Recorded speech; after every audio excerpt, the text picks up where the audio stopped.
지난번 총격에 이어 이번엔 암살 미수, 암살 시도가 있었다는 건데 골프장에서였어요. 자, 그런데 문제는 2차 암살 시도 이후 트럼프 후보 쪽에서는 이거 다 해리스 탓이다 라며 암살 미수를 해리스 탓으로 돌려서 미국 내에서도 논란이 일고 있다고 합니다. 두 번째 암살 시도인데 함께 보시죠. 2달 만에 두 번째 암살 시도예요. 9월 19일 현지 시각 9월 15일 미국 플로리다주 트럼프 소유의 골프장에서 용의자가 철장 사이에 소총을 설치했습니다. 트럼프와 직선거리는 300m밖에 안 돼요. 이번에는 비밀 경호국 요원이 사전에 발견했습니다. 대형 사격. 그러자 용의자가 SUV를 타고 도주를 했고 도주 중에 붙잡았다고 합니다.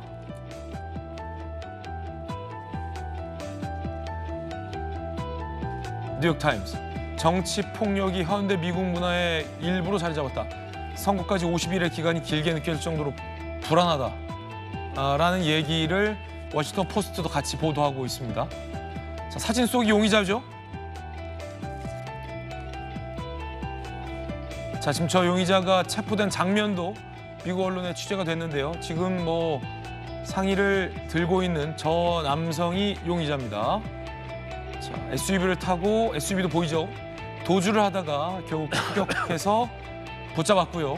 자, 이렇게 체포를 했습니다. 옷 속에 아무것도 총기를 들지 않고 있다라는 모습의 차원에서 미국 경찰이 상의를 들게 했고요. 뒤에서 이렇게 체포를 했습니다. 이번에는 비밀 경호국 요원들이 사전에 포착을 해서 대응 사격을 했기에 망정이지 트럼프와의 300m 직선거리였어요. 성춘 부의장님, 지난번도 그랬고 이번에도 가까웠어요. 이 트럼프 개인 소유의 골프장이었기 때문에 골프장 특성상 사방이 빵 뚫려 있고 물론 이 철조망이 쓰여 있지만 어느 곳에서 사실은 이 총기로 저격할지 모르는 그런 상황이잖아요.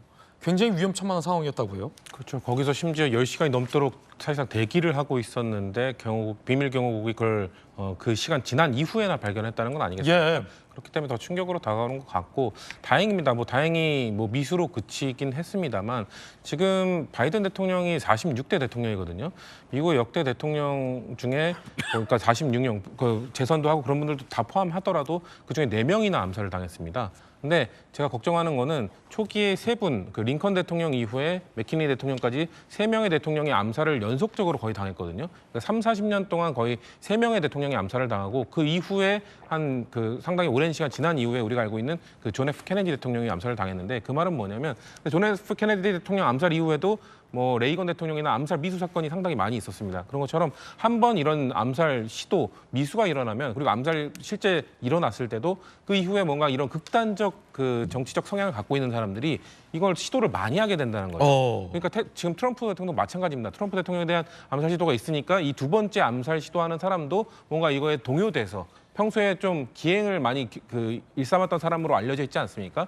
이렇기 때문에 이 사람 이외에도 다른 사람들 혹시나 평소에도 이런 또 안 좋은 생각을 갖고 있던 사람들이 동요할 수 있다는 거죠. 저는 그게 가장 걱정스러운 부분이고 왜냐하면 한국에서도 올 초에 있어서는 안 될 정치인에 대한 테러가 발생했을 때 바로 여당 국회의원에 대한 테러가 바로 이재명 대표 이후에 배현진 의원에 대한 테러가 발생했던 것처럼 한 번 이렇게 이 암살 시도가 있으면 연쇄적으로 테러에 대한 뭔가 그런 안 좋은 생각을 갖고 있는 사람이 동요되고 실제 실행에 옮길 수 있다는 차원 그런 차원에서 지금 두 번째 암살 시도가 저는 상당히 위험하다, 충격적으로 다가오는 것이고 아마도 트럼프 대통령 후보 이외에도 다른 정치인에 대해서 악감정이나 좀 안 좋은 생각, 평소에 좀 이상한 생각을 갖고 있던 사람들이 이걸 실행에 옮길 가능성이 높다. 그렇기 때문에 트럼프 후보뿐만 아니라 다른 해리스 후보, 글쎄요, 저는 이 와중에 또 트럼프 후보가 해리스 후보의 선동적 발언 때문이라고 말한 거는 매우 무책임한 발언이라고 보고요. 왜냐하면 선동적 발언을 더 많이 누가 더 많이 했냐 카운팅을 할 수는 없는 부분이지만 지금 정치 문화 자체가 트럼프 대통령 후보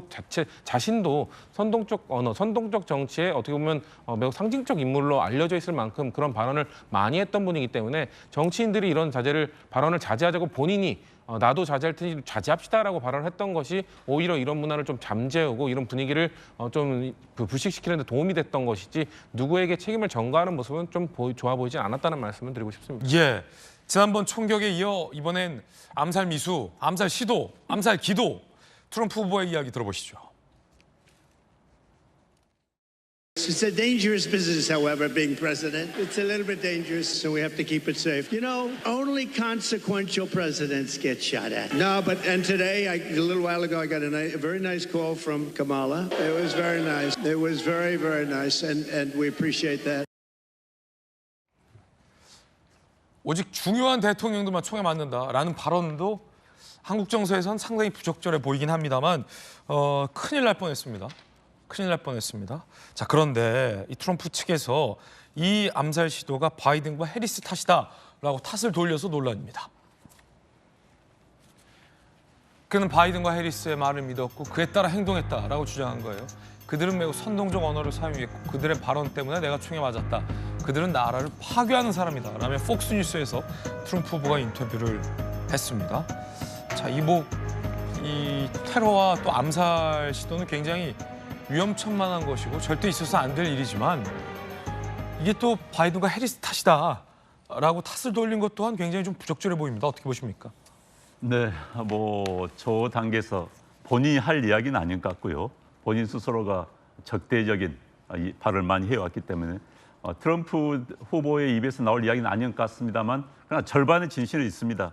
미국 정치가 지금 과도하게 양극화되어 있고 과도하게 공격적이거든요. 사실 민주주의가 지탱을 하려면은 상호 관용과 제도적 절제가 필요합니다. 상호 관용이라는 것은 상대방을 적이 아닌 경쟁자로 보고 패배를 정치 과정에서 있을 수 있는 일이다라고 받아들여야 되는데 내가 패배할 경우 내 삶이 파괴되는 엄청난 운명적인 패배다라고 받아들이는 순간은 이기기 위해서 온갖 수단을 다 쓸 수밖에 없습니다. 미국 정치가 지금 그 단계까지 가 있고요.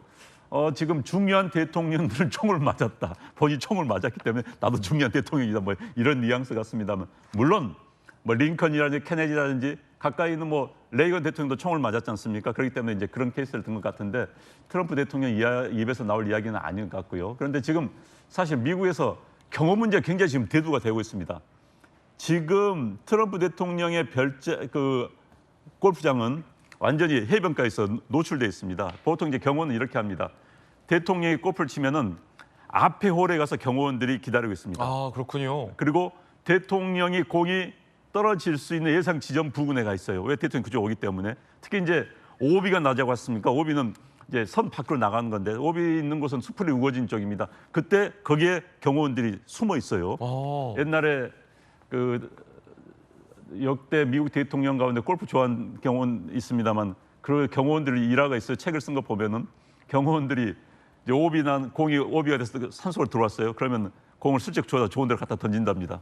그러면은 대통령 알면서 굉장히 흐뭇해하는. 그렇죠. 오비가 아니게 되는 거죠. 그렇죠. 그런 장면이 있었다고 하는데 트럼프 대통령도 그걸 즐겼다고 그래요. 그렇게 즐겼다는데 어찌됐든 이번에는 앞에 나가는 경호원들이 앞홀에서 이제 경호를 돌고 있는데 총구를 본 겁니다.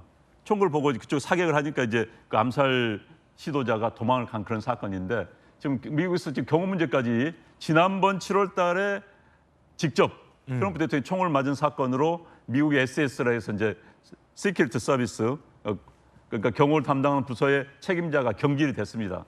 지금 그런 최고 책임이 없는 상태에서 경호를 하고 있는데 이번에 미국 비밀 경호국의 문제도 상당히 부각이 됐고요. 어찌됐든 그러나 이제 미국 정치가 양극화된 데는 가장 큰 책임이 여러 사람이 있다고 할 수 있겠습니다만 그 중에 하나가 트럼프 대통령이다. 그래서 트럼프 대통령이 이제는 미국 정치의 양극화, 그다음에 그렇게 공격적인 행태에 대해서 스스로 반성하고 좀 자제를 추구하는 그런 말을 했으면 하는 바람입니다. 예, 바이든과 해리스 탓이다라는 트럼프 후보의 주장에 백악관이 반박했습니다.